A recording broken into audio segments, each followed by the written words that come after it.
यूनानी राजनीतिक चिंतन का विकास। यूनानी राजनीतिक चिंतन का उपरोक्त विषय वस्तु विवरण, जैसा कि हमने प्रारंभ में ही कहा है, लगभग चौथी शताब्दी ईसा के पूर्व से प्रारंभ होता है। यहाँ यह बताना प्रासंगिक होगा कि वास्तव में प्राचीन राजनीतिक चिंतन का इतिहास तब प्रारंभ हुआ जब कबीली व्यवस्था के टूटने के पश्चात मानव को एक सुव्यवस्थित व्यवस्था की स्थापना के लिए बाध्य होना पड़ा। इस प्रकार की सुव्यवस्थित व्यवस्था के निर्माण के लिए सचेतन बुद्धि का प्रयोग भी उसे अनिवार्य रूप से करना पड़ा। तात्पर्य यह है कि अब मानव प्रारंभिक भावनाओं और भावों के स्थान पर विवेक का प्रयोग करने के लिए बाध्य हुआ। इस क्रम में प्रारंभ में मानव ने अपने विवेक के प्रयोग के स्थान पर धर्म और ईश्वर की शरण ली। यद्यपि शनय शनय उन्हें यह प्रतीत होने लगा कि वह प्राचीन काल से चली आ रही परंपरा और रीति रिवाजों के आधार पर भी एक सुव्यवस्थित व्यवस्था के निर्माण में सफल हो सकते हैं।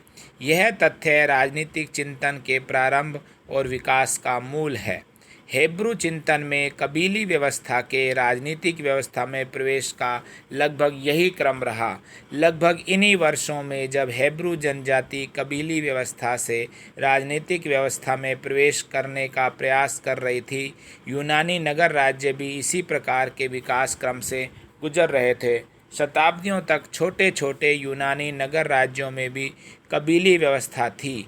कबीली व्यवस्था के समाप्त होने पर व्यक्तिवाद का युग प्रारंभ हुआ, किंतु व्यक्ति आत्मनिर्भर न बन सका और वह ईश्वर एवं धर्म की शरण में चला गया। 7वीं और 6ठी शताब्दी ईसा के पूर्व तक यूनानियों को भी सचेतन बुद्धि के प्रयोग से सुनिश्चित राजनीतिक सामाजिक व्यवस्था स्थापित करने की आवश्यकता महसूस हुई और इस प्रकार धर्म का स्थान विवेक ने ले लिया। इसी प्रकार विकास क्रम में 4ठी शताब्दी ईसा के पूर्व तक आते आते यूनानी नगर राज्यों ने उस प्रसिद्ध यूनानी राजनीतिक चिंतन को जन्म दिया जिनमें प्लेटो और अरस्तु का नाम प्रमुख है और जिनका चिंतन किसी न किसी रूप में आज तक के सभी राजनीतिक चिंतन को किसी न किसी रूप में अवश्य प्रभावित करता रहा है। प्लेटो अरस्तु के युग के पश्चात शनय शनय नगर राज्यों के चिंतन में अभिव्यक्त आत्मीयता एवं साविक समाज की अवधारणा रोमन साम्राज्य में प्रस्फुटित उस चिंतन में विलीन हो गई जिसमें व्यक्ति अथवा लघु सावयिक राज्य की आत्मनिर्भरता एवं अंतर्निर्भरता के स्थान पर विशाल साम्राज्य की एकता को पुष्ट करने वाले तत्वों जैसे कानून, शक्ति, सार्वभौमिक प्राकृतिक विधि आदि का प्रयोग होने लगा।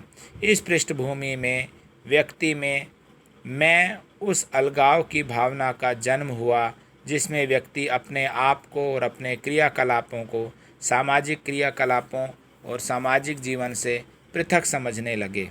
वे अपने को अलग अलग भी महसूस करने लगे।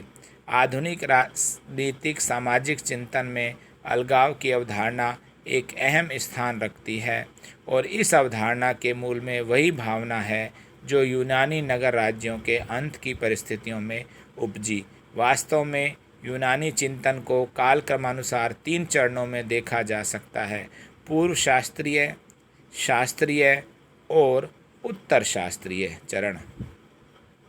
प्रथम चरण में जो प्लेटो अरस्तु के पूर्व का चरण है, चिंतन का अकथ प्रयास है, किंतु इस काल का चिंतन अपूर्ण और बिखरा हुआ सा है। शास्त्रीय चरण में प्लेटो अरस्तु ने एक छोटे से संगठित नगर राज्य की सावयविकता और एकत्व की धारणा को दार्शनिक एवं तात्विक स्वरूप दिया।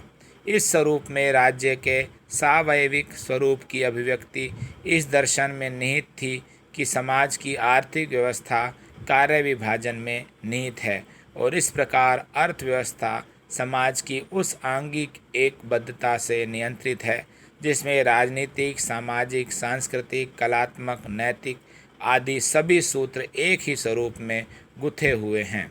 राजनीति और नैतिकता को यूनानी चिंतन के इस चरण में एक ही सिक्के के दो पहलू के रूप में प्रकट किया गया, किंतु चौथी शताब्दी ईसा के पूर्व के पश्चात नगर राज्यों के टूटने और साम्राज्य निर्माण के साथ यूनानी चिंतन के दूसरे चरण शास्त्रीय चरण की एकबद्धता समाप्त होने लगी और एकाकीपन और अलगाव की भावना से ग्रस्त इस मानव समाज में स्टोइक, सिनिक, एपिक्यूरिन आदि ऐसे चिंतन का सूत्रपात हुआ जिसमें साधारणतया यह भावना निहित थी कि व्यक्ति समाज से दूर रहकर और अकेला ही पूर्णता प्राप्त कर सकता है। इस प्रकार यूनानी चिंतन अपने प्रथम चरण पूर्व शास्त्रीय काल में कबीली जीवन की अभिव्यक्ति था, दूसरे चरण शास्त्रीय काल में वह राजनीतिक समाज के आंगिक स्वरूप की अभिव्यक्ति था और अंतिम चरण उत्तर शास्त्रीय काल में उसके अंतर्गत एक प्रकार के सुखवाद, व्यक्तिवाद तथा भौतिकवाद की अभिव्यक्ति विद्यमान थी। यूनानी चिंतन का शास्त्रीय चरण। कहना न होगा कि यूनानी चिंतन का शास्त्रीय काल ही राजनीतिक दार्शनिक चिंतन के विकास का चरमोत्कर्ष था। यह चरण ईसा के पूर्व लगभग चौथी शताब्दी और उसके आसपास का युग था। इसलिए पिछले पृष्ठों में जब हमने यूनानी चिंतन की विषय वस्तु एवं विशेषताओं का विश्लेषण किया है, यह विश्लेषण प्रमुख रूप से इसी काल का है। सारांश। इस प्रकार यूनानी चिंतन की प्रमुख धारा को उपरोक्त वर्णित व्याख्या के आधार पर हम सारांश में निम्न बिंदुओं में अंकित कर सकते हैं। यूनानी चिंतन की विशेषताएं। 1. मूलतः यूनानी चिंतन मानवतावादी है, वह मानव गरिमा पर विशेष बल देता है। 2.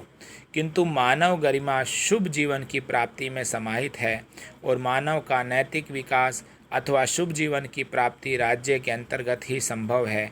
या यूँ भी कहा जा सकता है कि यूनानी चिंतन धारा का प्रमुख आग्रह यह है कि व्यक्ति का राष्ट्रीय जीवन में पूर्ण सहयोग अपरिहार्य है और यह तभी संभव है जब वह अपने व्यक्तित्व का सर्वांगीण और सर्वोच्च विकास करे। 3. अतः यूनानी चिंतन में व्यक्ति और राज्य एक दूसरे से अभिन्न रूप से जुड़े हुए हैं और राज्य समाज का स्वरूप इसलिए एक आंगिक एकबद्धता का स्वरूप है। पोलिस के साथ समस्त मानव मूल्य जुड़े हुए हैं। 4. और इसलिए पोलिस अथवा नगर राज्य प्रमुख रूप से एक नैतिक संस्था है। कानून से उसका संबंध प्राय गौण है। पोलिस नागरिकों की पूर्णत्व में साझेदारी है। 5. कानून का स्थान गौण होने में यूनानी चिंतन में संप्रभुता जैसी किसी धारणा का समावेश नहीं है। 6. राज्य के सार्वकागिक स्वरूप एवं व्यक्ति के व्यक्तित्व एवं मानवतावादी मूल्यों पर बल देने के कारण यूनानी चिंतन में व्यक्तिवाद के आधुनिक स्वरूप का अभाव है। यूँ भी कहा जा सकता है कि यूनानी चिंतन व्यक्ति के अधिकार और स्वतंत्रता पर बल न देकर व्यक्ति के कर्तव्यों पर बल देता है। आधुनिक राजनीतिक चिंतन धारा से इस प्रकार यूनानी चिंतन भिन्न है, क्योंकि जो तत्व आधुनिकता के आधार बिंदु हैं उनका या तो यूनानी चिंतन धारा में अभाव है या उनका स्थान उसमें गौण है। आधुनिक चिंतन धारा की विशेषताएं हैं व्यक्तिवाद, विज्ञानवाद और राष्ट्रीय संप्रभु राज्य की अवधारणा। जैसा कि हमने ऊपर देखा, यह तीनों तत्व यूनानी चिंतन में या तो नहीं है या उनका स्थान नहीं के बराबर है। इसके विपरीत यूनानी चिंतन धारा की विशेषता है नगर राज्य की एकबद्धता, सावयिक एकता, राजनीतिक एवं भावात्मक नैतिक मूल्यों की एकबद्धता और परिणाम स्वरूप व्यक्तिवाद, संप्रभुतावाद एवं विज्ञानवाद का अभाव अथवा गौणता। तथापि यह बात विलक्षण है कि यूनानी शास्त्रीय चिंतन ने आज तक विकसित राजनीतिक चिंतन की सभी धाराओं को किसी न किसी रूप में प्रभावित अवश्य किया है। अरस्तु तो आधुनिक राजनीतिक चिंतन के जनक के रूप में प्रतिष्ठित ही हैं।